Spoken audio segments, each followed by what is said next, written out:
Madonna's interview with Jay Shetty reveals more about what to expect from her new album, despite not making this an opportunity to talk about it. I'm not here to promote a product or I don't want anyone to buy anything.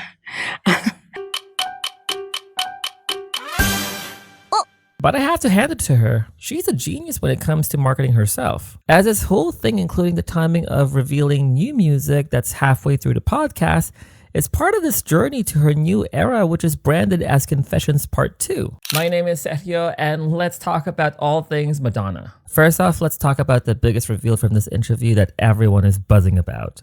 I'm working on new music and I wrote a song called Fragile, which is about my brother. And then I wrote another song, and this is again, just channeling. It's called Forgive Yourself. I predicted this back in December of last year. Here's the clip. The other piece of literature that we saw was the note All of Us Strangers, which many of us think it's the movie that came out this year. And this might be a stretch from how I read this reference, but I have a feeling she's composing a song for her brother who at that time was still alive. Spoiler warning to All of Us Strangers, as I'm going to explain the main plot of the movie to fully understand how this clue made sense to Madonna composing a new song about her brother. So skip to this timestamp in 3, 2, 1.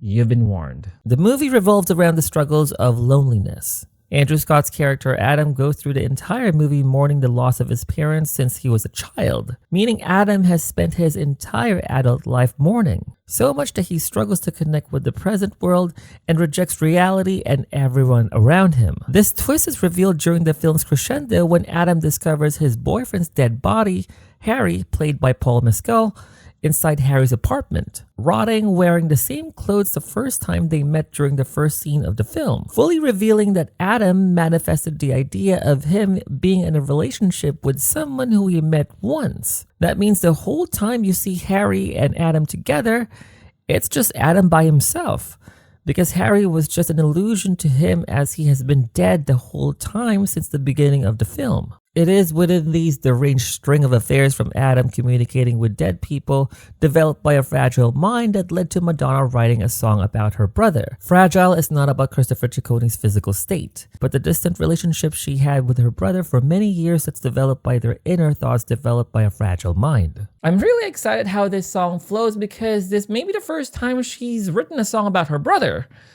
Or is it now? Je suis désolé. I find the song title to be in opposition to a track back in Confessions. And if you're thinking about the track Sorry, you're right in the mark. Though I don't think Sorry was about her brother.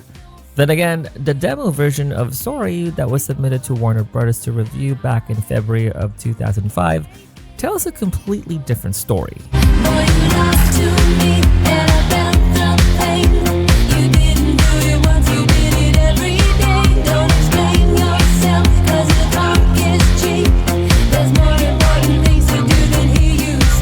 Warner may have told both Stewart and Madonna that Sorry needed to be more calmer and less in touch with anger. Hence, they went back to refine some of the verses that's more in tune with the chorus. The now omitted verses from Sorry have a lot more narrative than the final mix, as it's within the second verse that tells us that this person she's singing about is not a lover who pissed her off.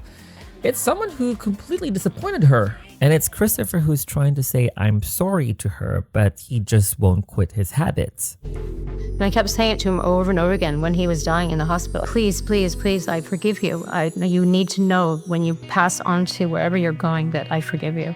So I find it interesting that Madonna says that it's her who forgives him before he dies. There may be more to this as we get her side of the story, but I don't think I want to sign up to Kabbalah's website just to go through all of that.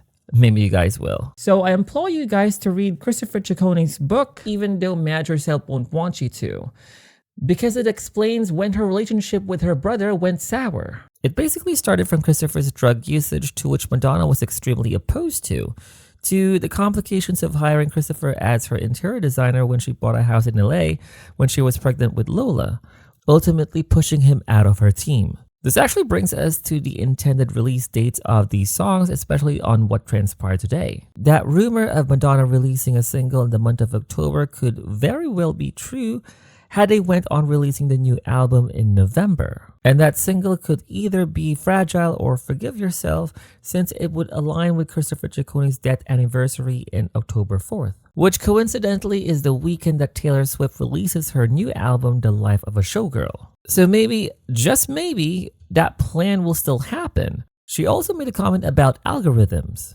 We live in a world where everyone follows algorithms, and algorithms are the opposite of taking chances. They are the opposite of being unique. They're the opposite of spiritual life. They're the opposite of consciousness. That's why artificial intelligence cannot duplicate consciousness. I had this comment about algorithms back in June on how she's trying to be all zen and not get into the habit of trying to chase it. It is stressful enough to understand how the algorithm works to your favor in order to get your content out there. And perhaps this is her way of saying, just go with the flow or relax. Work and pleasure mixed together. I failed to mention back then that she intentionally changed the spelling of algorithms and split it into 2 words. I also didn't realize that that is not how you spell rhythms. I think this may be a typo on her part and meant to spell it as rhythms. I still think this is a song title though. Just stepping out from the interview for a bit since it's Fashion Week. We're already getting some Madonna exposure as she's seen in Paris and attending a few fashion shows. She's also seen here with her new stylist Rita, so guaranteed they are on a hunt for a new look for the album cover and Madonna's new era next year. Mad, you speak French? I love you, Madonna. You're the best. Also, The Devil Wears Prada Part 2 is still in the works. Miranda Priestley and Nigel, played by Streep and Tucci respectively, are seen in the Dolce & Gabbana fashion show. I do sense some Madonna presence here, so I wouldn't be surprised if Madonna is considered for a cameo in The Devil Wears Prada Part 2. Alright, back to the interview. Madonna's spiritual practice has been questioned for quite a while now since she hasn't been vocal about it in the longest time. It's only till now that she has come out of her shell again to talk about Kabbalah. If you don't have a spiritual life, it's like you're just suffering all the time. And this whole process is all part of the path towards Confessions because it is very similar to her journey before Confessions on the Dance Floor back in 2005. You have to go through the year and be perfectly honest with yourself and say, okay, where did I fuck up? And to me, that's like the real version of confession. And that was evident from her documentary movie, I'm Going to Tell You a Secret. And Madonna's rabbi from this interview also makes an appearance from that movie. Pause. Embrace. It's okay. And part of the reason of studies, developing trust. It's okay. Embrace first what is. It is through this that Madonna has to attain pure happiness in order for her to successfully make art. The kind of art that's timeless. Because this album is timeless. And perhaps back when she was Mrs. Ritchie, she was at her happiest. She was in this serene moment in which she was able to log off and just do good music. And I feel like the luckiest girl in the world. Well, first of all, because I'm married to the luckiest man in the world. The biggest takeaway here is that Madonna is Gnostic, ever since she discovered the Zohar and Kabbalah. I think it's magic. I think when you channel artistic ideas and you have creative visions, it's magic. She's simply an adherent of Gnosticism. And the best way to understand her mind right now is through a video game called Xenosaga. The algorithms I have been programmed with do not support the comprehension of illogical human thought. There's 3 of them. Jokes aside, there is a Madonna reference from these games. I feel like the last album that had true connections to Madonna as a songwriter and a musician was Madame X. I listened to this again a couple of weeks ago and I can see how this can be considered timeless in years to come. So after all of this, are we to expect Confessions Part 2 to be similar to the original? My answer is no. It'll be hard to explain this right now without discussing the Confessions era and its timelines, but I will say this for you guys to think. From her entire discography, excluding soundtracks like Evita and I'm Breathless because simply they were helmed by Broadway legends Sondheim and Weber, if there was one album that spoke less about Madonna lyrically, it would be this. Yes, there's I Love New York, but that was done during the Reinvention tour. There's How High, there's Push, Like It or Not, but their connection to Madonna's personal life is subtle and more aligned to good and bad karma that happens, well, to everyone. A lot of the songs from Confessions feel like an introspection from the universal mind. Madonna's life isn't present in any of the narratives from any of the song's lyrics, including Hung Up. And there's a source for that in addition to the ABBA sample. There's no doubt that Madonna has changed now, a little bit older and has a bigger family. She said it herself that everything she writes now has weight. Now I'm clear about what it means. What is it? What does it mean today? That everything I say has weight and gravity, and that words are powerful and actions are powerful. And I always ask myself, like, why am I doing this? And this is where I feel like this new album wouldn't lyrically flow exactly like the original. And that's totally fine.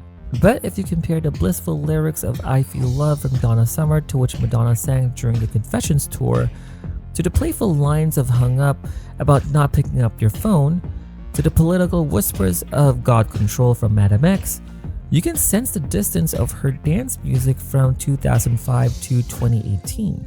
Regardless of all this, I'm excited for new music, excited to explore new art from her, even if it's mirroring the original Confessions. But most importantly, I'm happy that she's back with new music.